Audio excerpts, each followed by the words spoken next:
সাইয়েদনা উমাইর ইবনুল হুমাম রাদিয়াল্লাহু তাআলা আনহু খেজুর খাচ্ছিলেন। তিনি বিশ্বনবীর দিকে তাকিয়ে কথা শুনছেন আর খেজুর খাচ্ছেন। যখন বিশ্বনবী বললেন জান্নাতের দিকে ছোট যে জান্নাত আকাশ জমিন বিস্তৃত, বিশ্বনবীর কথা শোনা মাত্র সাইয়েদনা উমাইর ইবনুল হুমাম বললেন বাহ বাহ। কি বললেন? বাহ বাহ মানে চমৎকার, মাশাআল্লাহ চমৎকার। আমরা ইদানিংকালে চমৎকার কিছু দেখলে ইংরেজিতে বলে ফেলি না ওয়াও ওয়াও, বাহ বাহ মাশাআল্লাহ। বিশ্বনবী বললেন মা ইয়াহমিলুকা আলা কওলিকা বাহ বাহ ইয়া উমাইর। ও উমাইর, আমার এই কথা শুনে তুমি কেন বললা বাহ বাহ, চমৎকার চমৎকার কেন বললা? সাইয়েদনা উমাইর ইবনে হুমাম রাদিয়াল্লাহু তাআলা আনহু বললেন ইয়া রাসূলুল্লাহ, আপনার এই কথা শুনে আমি বড্ড খুশি হয়েছি আর আমি প্রত্যাশা করছি আমি যদি ওই জান্নাতের মালিক হতে পারি তাহলে কতই না ভালো হতো। সুবহানাল্লাহ বলেন।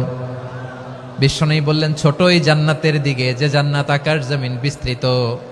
আপনার এই চমৎকার মুখনিসৃত কথা শুনে আমার হৃদয়ের মধ্যে জান্নাতি হওয়ার বাসনা জেগে উঠলো, এজন্য বলেছি বাহ বাহ, আমি যদি ওই জান্নাতে যেতে পারতাম কতই না ভালো হতো।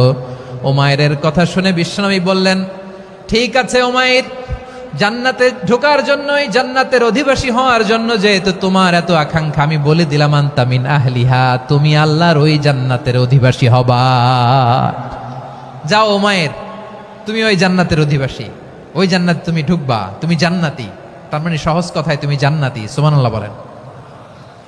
যখনই বিশ্বনবী বললেন জান্নাতি, সাইয়েদনা উমাইর রাদিয়াল্লাহু তাআলা আনহু খেজুর খাচ্ছিলেন আর মনে মনে ভাবে বিশ্বনবী যখন ওয়ারেন্টি দিয়েছে, বিশ্বনবী যখন গ্যারান্টি দিয়েছে আমি জান্নাতে যাব, তাহলে হাতে তো এখনো 3টা খেজুর বাকি।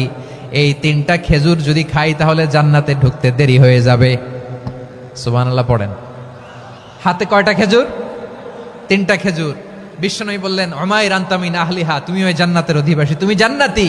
উমাইর চিন্তা করলেন আমি জান্নাতি, নবীর মুখ দিয়ে যখন বেরোইছে ওই জান্নাতে তো আমার ঢুকতেই হবে, কিন্তু হাতে 3টা খেজুর খেয়ে যদি জিহাদের ময়দানে যায় তাহলে জান্নাতে যেতে তো দেরি হয়ে যাবে। এই চিন্তা আসা মাত্রই খেজুর 3টাকে তিনি ছুঁড়ে মারলেন, তলোয়ার বের করে আল্লাহু আকবার বলে বদরের ময়দানে ঝাঁপিয়ে পড়লেন। আল্লাহর শত্রুদেরকে কচুকাটা করে এক পর্যায়ে শাহাদাতের সুধা পেয়ে নিজেও জান্নাতি হয়ে গেলেন। পড়েন সুবহান।